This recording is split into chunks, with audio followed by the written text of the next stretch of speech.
What's good? What's good? What's good? What's good, fans? Thank you guys for tuning in a second time. Here we are, a second time, 2 doses of the Voice of the Fans podcast for you here at the Las Vegas 2003 2K Summer League. Cleveland, today we just watched, we watched basketball all day long, actually.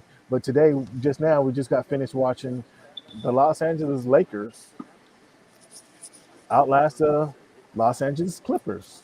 What did you see in this last game here, and what impressed you? I saw Scottie Pippen Jr. and Sharif O'Neal competing for a potential spot on the Lakers roster. I thought that they played okay. Nothing that would necessarily make me think that they were going to be on the roster. The Clippers, they had a few bright spots. Boston Jr. played well. I think he may get a little bit more opportunity to be in the rotation. Other than that, it was just a hard-fought physical game. Crosstown rivals, even in summer league, there's still a little bit of bragging rights to go with. So it was good that the Lakers won that. Oh, it was good that the Lakers won that. Do you notice that though? In the fans, it was a Clippers home game. I think they announced, right? But we heard a lot of people rooting for the molded color, that mold and purple. They're rooting for those guys. A lot of people. That's not surprising, Cam. That happens kind of everywhere they go. They're kind of like traveling rock stars, if you will. Oh, is that so? Yeah, Los Angeles Lakers. Yeah. Oh boy. Okay. So you said you wanted to see Scottie Pippen Jr. Today, 18 minutes. He was 2 for 7, 8 points, 2 rebounds, 4 assists. You like that performance? I wanted to see Christie. I was curious to see how Christie played. He played 24 minutes. He was 3 for 12. I mean, gee whiz, 3 for 12 from field goal percentage, 2 for 6 from deep. And as a point guard, he had 1 assist and 8 points. Like, what's your thoughts on that?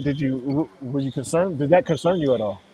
It does concern me. For a second-round pick, he certainly looked out of sorts, and in person, he looked a lot skinnier than I was anticipating. And it looked like he was kind of trying to get a feel for the game, kind of exactly where he was supposed to be in the offensive sets. And I think he's thinking out there a little bit too much. Hopefully the game gets to be a little bit more instinctive for him as the summer league wears on and going into training camp.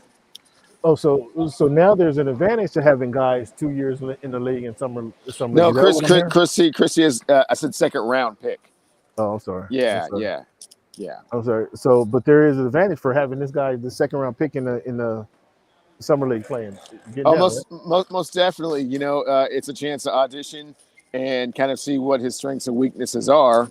And as you can see, at 3 for 12, there's still some room for improvement. So let's go ahead and keep on playing those games, getting those reps in. Now the high minute man on the Clippers was Jay Scrubb, who finished the game 4-11, 15 points, 3 rebounds, 1 assist.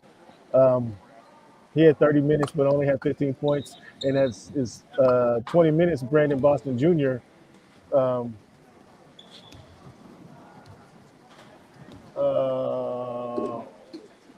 In that, hold on, I'm sorry. In that same 29 minutes, Brandon Boston had 15 points and 9 rebounds. So it's a difference. It was a difference of performance at. So what did you think about the difference in?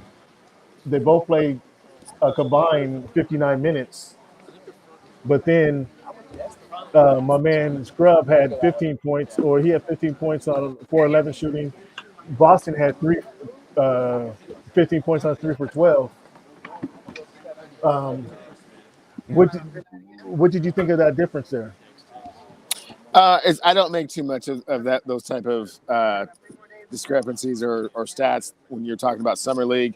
Really, it's just a chance and an opportunity for these guys to work on things and see if they can kind of make the difference kind of going forward. So even though Boston was able to be a little bit more productive in the amount of time, I don't think that necessarily means that he's, a superior player necessarily.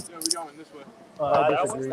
I did disagree. His 9 for 12, and his 9 rebounds. It shows that he's ready to play. His assertiveness. That's what kind of that tells me. Scrub is good. He's a good player. However, 4 for 11 today. He did get 15 points. I think Brandon Boston has the edge on him, just from what we see. Their rookie is their second round pick was Musa Diabate, I believe his name is, number 25, the center. He's going to fill in for Isaiah Hartenstein. What did you think of his play? I thought he had a presence down low, certainly on the rebounding aspect. I thought his offensive game kind of needed a little bit more refining, but that's what they're here to work on. So his strength being his rebounding and defense, things to improve and work on, his ball handling and his shooting. Okay, welcome to Mara. We're talking about Musa. Pronounce Musa's name for us. Musa Diabate. Musa Diabate. Yes, sir. I was just telling Cleveland, I thought he had a pretty good outing tonight. He looked good, able to run the floor. He actually hit a 3 tonight, 4 for 6, pretty efficient. What did you think of Diabate? You've seen him now a couple nights. Musa's got the word they've used with him a lot is motor. He's got a very good motor. He's a guy who runs the floor pretty well. Is kind of always there for an offensive rebound, at least to tip it, if not to grab it. He's a guy who's really just got a good instinct for the game, I think. The only thing with him is he's very young. He's 19. He probably will need to fill out a bit more with that body of his. Just bulk up a little bit more, get used to the physicality, and also get used to the speed of this game. But so far, it hasn't looked like he's really missed a beat. He's been pretty good, on this NBA Summer League stage. He did suffer what looked like a bit of an ankle injury. He had an ice pack on his ankle, but he's been good. He's been solid for a 19-year-old. I think he's everything you could ask for in the first 2 games. What they will expect from him. Obviously, he's a replacement for Isaiah Hartenstein. Hartenstein did a lot of little things, a lot of tangibles that the teams really need. Setting the screens, rolling hard, grabbing rebounds, playing good defense. Hartenstein did a lot of that. Do you think he's in that category? He's equipped to fill in adequately for Hartenstein? I don't. Not right now, anyways. Isaiah was a multiple year kind of. I know he's still only 24, but he had stops in Cleveland, in Houston, and Denver, so he had opportunities to learn and play with different guys like Jokic and Kevin Love, and it's just a bunch of different players that he's had to play with. He's probably learned from along different stops, and he's got NBA experience. I think his skill set, his vision, his passing vision, his creation was really good for them. And I think his floater was second to none, I would say. I don't think I saw him miss a floater for a lot of the year. I mean, he came back from that ankle injury. That's Isaiah Hartenstein.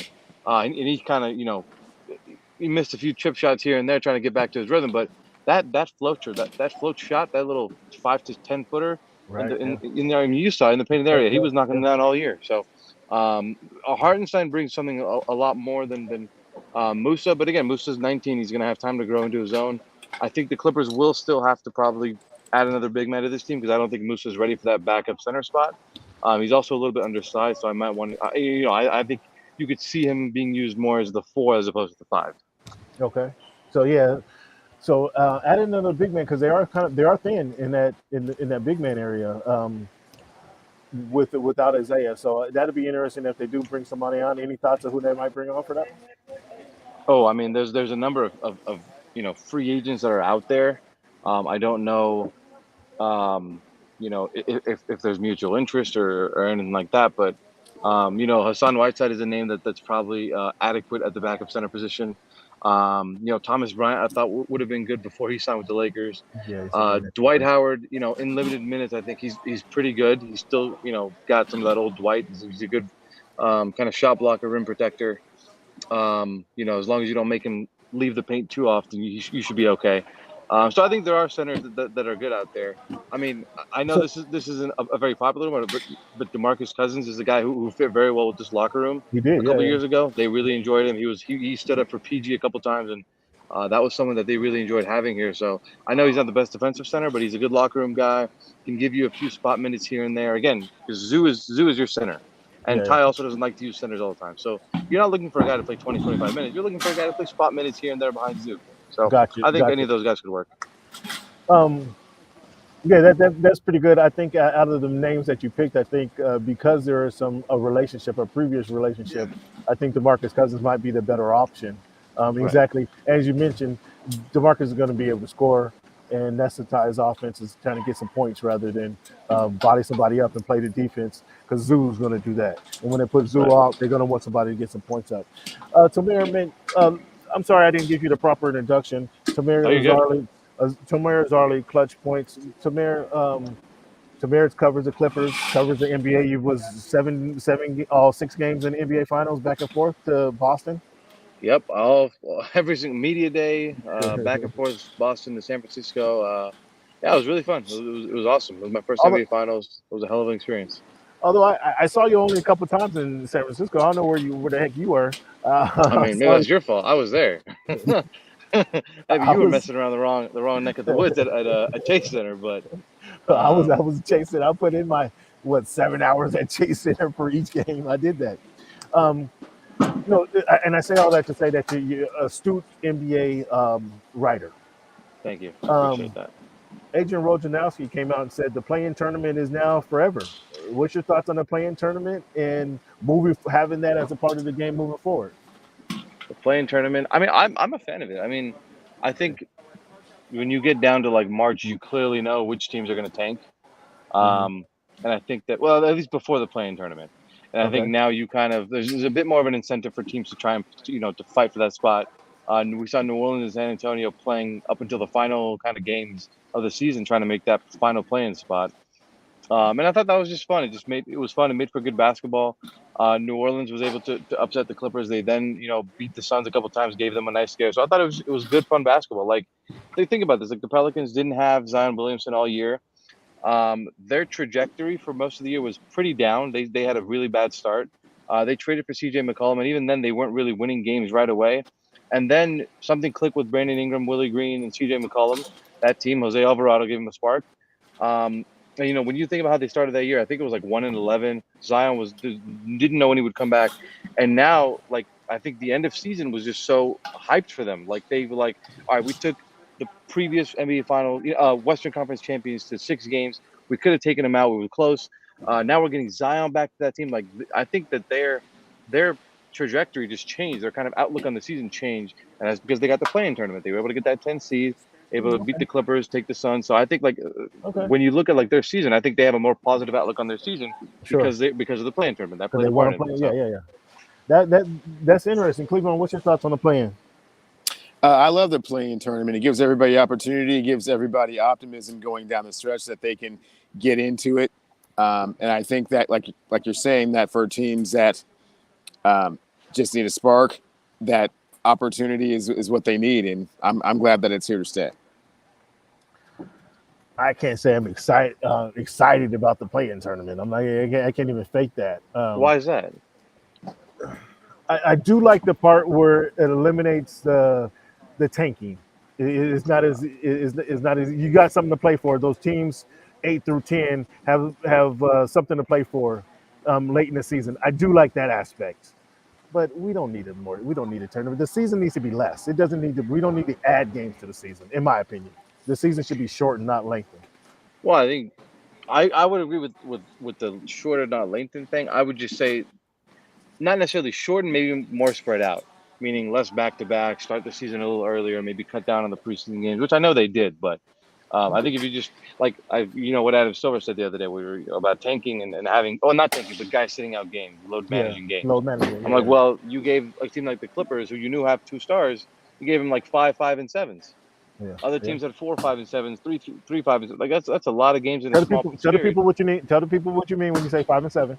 Oh, okay. So a 5 and 7 is 5 game stretch in 7 days. Yeah, They'll play like Sunday, Monday, off Tuesday, play Wednesday, then off Thursday, and then a back-to-back Friday, Saturday. That's a 5 and 7 right there. yeah, yeah. So like teams were given 5 and 7s, and like I think the Clippers had a 5 and 7 on New Year's Day was their final game of a 5 and 7. Like that's brutal. They were dealing with COVID.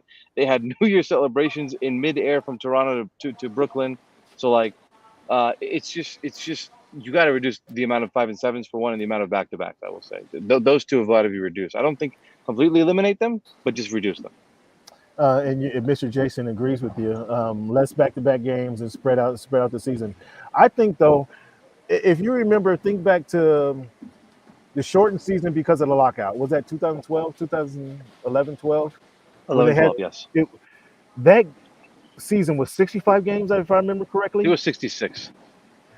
That season, to me, that was a thrilling season because every week you saw big games that mattered. Like you Right. couldn't give a game away because these games is going to count. You didn't have the extra 20 games you would have, or 16 games to play around with that you would typically have. So you had to win these games. Every game meant something. Right. Each game was weighted more. I like that model. Shorten these games, shorten the season. Actually, let's go to that 65 game model, 66 game model. The players stay healthy, so now you can spread the season out, and these games mean something. Each game means more. What do you think about that? So you're saying toss away pretty much all of NBA history and start anew? What are we doing with this? What are we doing with this tournament? This play-in tournament, and then we're gonna. I wanted to ask you about this mid-season tournament. I mean, isn't this different?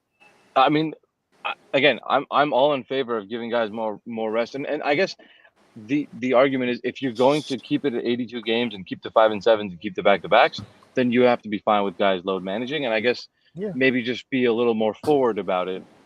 Which I know with the NBA getting into gambling and stuff, it's a little complicated, but you have to be more forward about it because otherwise you can't totally prevent guys from resting if you're going to schedule like this. I think an 82 game season is fine. I think you just got to spread it out more.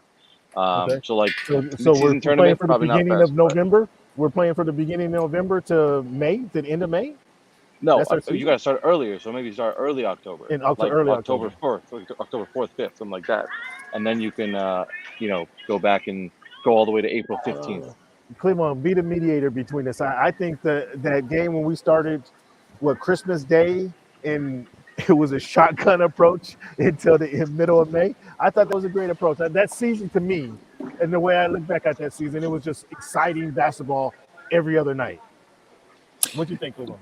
No, I think a better solution is more like maybe a 72 game season. I know that you were talking more like a 65, 66 game season. I think that's a little bit short. I think there were still some kinks to work out with regards to kind of how the mid-season tournament would work, and kind of what would be the incentives and advantages of that if you won that, or what would be the casualties or the disadvantages if you lost that. But I think the amount of games that you're talking about is just unrealistic because there's just too much revenue that you would lose if you kept the season from 82 games to 65 games. That's 17 games you would have to make up in some other way, and the play-in format is not enough to offset that. So the amount of games that you're asking is unrealistic. So somewhere between 72 and 75 with a mid-season tournament that has some type of validity and gives teams an opportunity to have advantage in some way. I will say that's a very good point, though. The revenue, like everyone wants to shorten the season, but no one wants to think about the revenue and how much players might make less. There's less TV money out of that. Like there's a lot of kinks to deal with there. So it's easy to say 66 games, but there's a lot of money not coming in then. He brought the point up. I think it was brought to our attention in that shortened season in the COVID season, that they needed to get 72 games in, and that's why they had the few extra games in when they went to Orlando in the bubble. They needed the 72 games in to complete their partnership agreements. Okay, so we're talking about another 6 games. That's a good mark.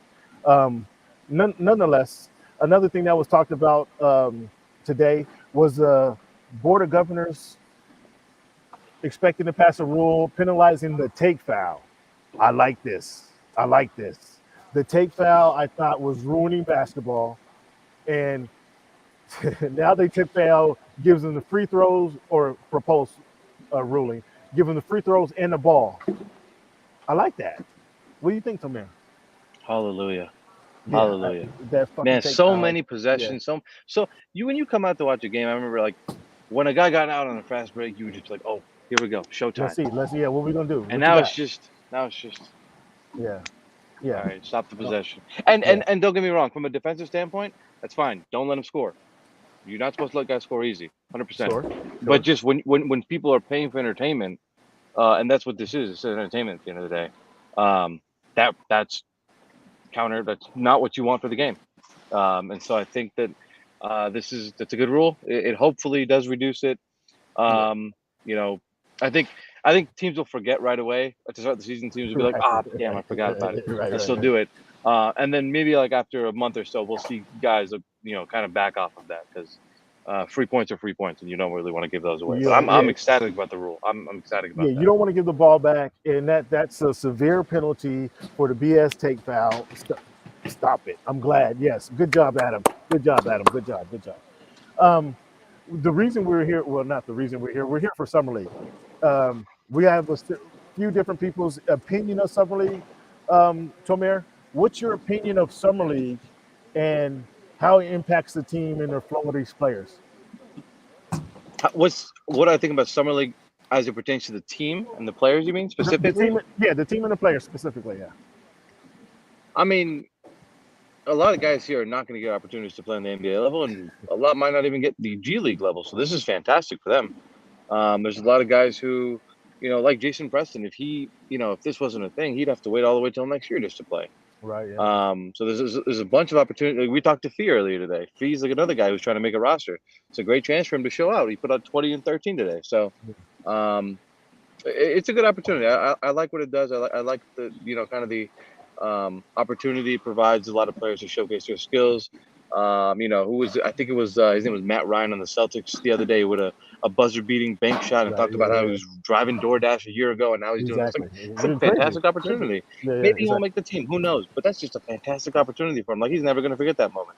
And I think Exactly. No, it just provides a lot of moments like these for these young players who are trying to make a roster. I think it's fantastic.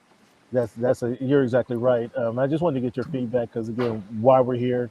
This is my second summer league. So as a reporter, like you are, highfalutin reporter with all these. Do you got the blue check mark? I didn't check. I I should do. check. Did you get? You got the? I do. Look I at do. him! I got Look mine. at him! I Look got at mine. I got. Hey, I've been touted as a new media by Draymond, so hey. So did that happen just within the last couple of weeks? the blue check mark. Yeah, No, that was during the the season, season. regular season. I Okay. think I want to say like March or something. Congratulations. I can say I knew this guy would win. He didn't have the blue check mark. Thank you. I appreciate that. No, Thanks. thanks for coming in. So I just wanted to get your feedback on what summer league has been. Again, I want you to please tell the people what I can talk all day to Mary. They talk to me. They hear my voice every week. You tell them what summer league is for you as a reporter. How the benefits of summer league for you as a reporter. Uh, Summer League is just a cool little networking event for I think obviously for the players it's fantastic. They I they get to agree, come Aunt out here and Marlene. play, but I agree with you. She had to respond. I had to agree. I had to agree with her. But yes, I agree. It's a great social. It's a great networking opportunity for guys like yourself. yeah, you get to come out see guys that you might not see in the regular season. Those trips that you see maybe like an East Coast guy coming over to the West Coast one time a year, you don't really get to see those people as much. So you get to go out here in Vegas, grab a lunch, grab a dinner, um, you know, throw a couple, throw some money at some card games if you want, if that's your kind of thing. Yeah. Go to some shows. There's some shows here around town. It's fantastic. It's awesome. I love it. It's the heat. I always tell myself I know it's gonna be hot. I'll prepare for the heat, and then I get here and I'm like, I wasn't prepared for this shit. It's really hot. But other than that, it's awesome. I mean, you get to wear t-shirts and shorts everywhere you go here, and go to watch basketball and interview people. So it's less formal. It's super fun. I enjoy. It. We see Ty Lue over here, Steve Ballmer, Jerry West, Norman Powell. Like just everyone's hanging around here. LeBron was here the other day, so it's cool. It's a fun little event that I really enjoy it. I think it's awesome. Yeah, I'd second that. As reporters as we are, we get to. I mean, Mark Jackson's here.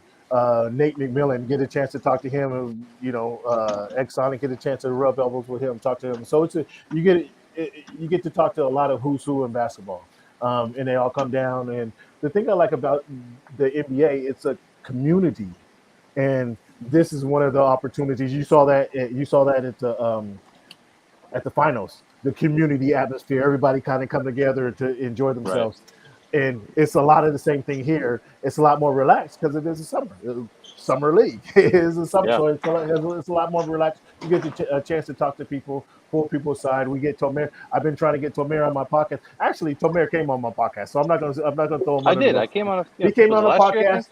It was a couple years ago, and we was a different iteration, but now we're the new iteration. Voice of the Fans podcast. We've been at this quite a long time. So, Tomer, I want to commend you again for joining us, and we'll No, look thank for you for having me. I appreciate that. let the people know where they can find you. Where do they find the blue mark, Tomer? You can find me at Tomer Azarly. It's my name. It's TOMERAZARLY. I'm mostly on Twitter and Instagram. You'll find my work on Clutch Points. I'm trying to get some creative stuff on TikTok, trying to get into that, but that's taking me some time. But no, just Twitter and Instagram is kind of my main thing. And then I write all my stuff on Clutch Points. So yeah, again, thank you for having me on, man. I appreciate you. You too kind with some of your words. I appreciate you guys. No, I appreciate you, man. Before we let you go, though, give me. I know you've been covering the Clippers intimately for the last few years, as long as I have actually. Um, 7 years now, entering my oh, eighth. excuse me. See, you see, he's high signing on me. You see, he's high I'm signing just, on me. you look like you weren't sure, so I wanted to I want to put some numbers on it, you know? I just So wanted to give you some so I definitive. so I haven't been covering the Clippers as long as Tomer has, folks. That's right. That's right. You get that right. so That was, so tell us, what do you see for the Clippers? I asked somebody earlier today. I'm not going to tell you their response, but I asked somebody earlier today, flat out, are the Clippers the favorite in the West? And they wasted no time to tell me absolutely not. But where do you see them in the hierarchy of the Western Conference? if the Suns can get Kevin Durant without trading Booker or Chris Paul, they're the favorites. Because Kevin Durant, Chris Paul, and Devin Booker is an insane trio. But I will say, um, I think this team, I think right now should probably be the favorites. Um, and I think health is something you have to consider. Absolutely. This team hasn't been able to stay healthy.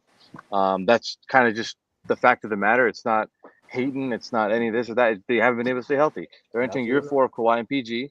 They're entering year 3 of Ty Lue's, I think, 5-year contract. Um, there's not a lot of time left here. The window is starting to shrink a little bit. You know, if it's not this year, it's next year. So um, these guys are getting older as well. So I think they have to be the favorites. They have to get lucky. I would say a bit too. Like the Kawhi ACL thing was a bit of an awkward step. The PG elbow injury last year was Nurkic kind of falling on him in a weird way.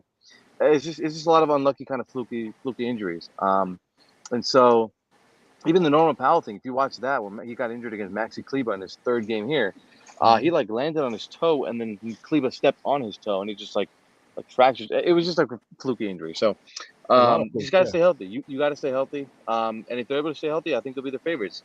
No disrespect to the Golden State Warriors. We watched them in the finals. They're a fantastic team. They're a well-coached team, and I think they have a good bench. They did lose some pieces in this offseason.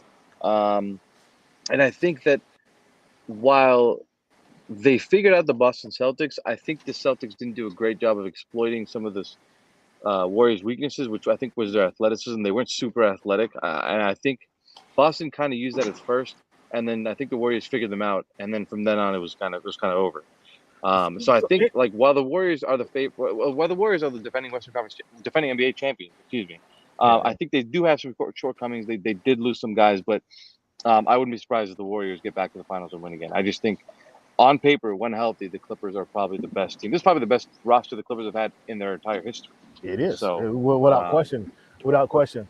The Warriors, they pulled it out. I thought Boston, with their inexperience, hurt them in the finals, and then whether it was their health or they got the Warriors wore them out. I don't know. That was those either way you want to go. The Warriors won. I'll give the Warriors credit for winning the finals. I'm not trying to take anything from them for winning the finals, but I thought the Celtics got wore down and inexperience hurt them in that finals.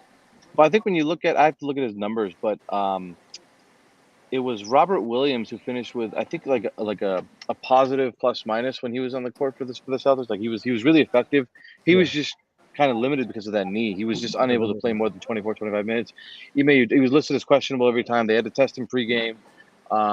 Ime Udoka said multiple times, in order to kind of preserve his career, you have to limit him, and I think that's tough. He was your best defender, Yeah, outside yeah, of Marcus Smart, but like he was really good for them, and I think he was good in that Warriors series when he played. But again, I think him being limited and the Warriors kind of just figuring them out, it was a wrap by then. So, yeah. you know, They finished off the last 3 games. But I think them picking up Malcolm Brogdon it'll is help. It'll help was big for them if because he's healthy. Yeah, he's yeah, but he's a literal point guard where White can play the role. He's kind of a two guard, shooting guard and point guard. He plays the role, but I think Brogdon is a little bit better, and he can serve yeah. that purpose better for them. I don't doubt that, but he's coming off playing 54 games in the COVID year out of 72, 56 out of 72 the next year, and 36 out of 82 last year. So while he is good, there's no questioning that. They also got Danilo Gallinari, who's fantastic in a limited role, I think. Yeah, Those are good players, good additions. You just got to stay healthy. I mean, yeah. again, that goes for a lot of teams, but Health is huge. Yeah, um, health health is is just huge. is just some teams just get lucky and stay healthy. Some teams just don't. It is what it is. Health is wealth. Tomorrow you can find Tomer Azarly Clutch Points on Twitter. You tell him Tomer Azarly at Clutch Points, right? That's it on Yep, Twitter, right? yep. Twitter, Instagram, a little bit of TikTok. Help me grow my And page there. and then what's the TikTok? Is it your name? Tomer Azarly Yep, on it's my TikTok? name. Yeah, Okay. yeah. I'm gonna find you on TikTok and see if I can throw you some spam. Oh my guy. Hey, thanks for joining us. We'll hope to have you on more times during the season. Enjoy your summer. You got any big plans for the summer? Well, I went to Hawaii in May, Oh wow, look at you. so I kind of got a little vacation out of it. Honestly, I think I might just want to chill because I did the Hawaii thing, came back, then we had some playoff coverage from home, and then we have the finals. I think Hmm. took 2 weeks off, and now we're at summer league, and I'm here the whole time. So You're I staying here might until just next chill. Sunday. You're staying here until Yes, next Sunday the whole time. I'm Ooh, going back. I'm arriving midnight Monday morning. So wow. I'm here the whole time. So I might legit just sit back and kick it for a bit, not really go anywhere. I got you. Okay. So Clutch Points has a hell of a budget there. Well, huh? Hey, thank you, Clutch Points. Hey, thanks for making time for us, uh, Tomer. Appreciate your time, buddy. We'll see you along the way. Okay. appreciate you guys. Thank you. All right, man. Appreciate it. Have a good one. Fans, that was Tomer Azarly. Go ahead and look up Tomer Azarly. He's a really cool dude. Obviously knows basketball. Has been around. So go ahead, check him out. Check him out on Twitter. Make sure you follow him. Fans, I want to thank you guys for tuning in to another episode of Voice of the Fans podcast. 2 times, 1 day. Thank you guys for tuning in. We won't see you tomorrow, but we're going to see you next week, and we're going to have a lot of NFL topics to talk about because NFL season is right around the corner, Cleveland. Indeed. Can't wait. It was right around the corner. Okay, thank you for your time. Thank you, Cleveland, for your patience. Thank you for sticking with us, and we'll talk to you guys next time.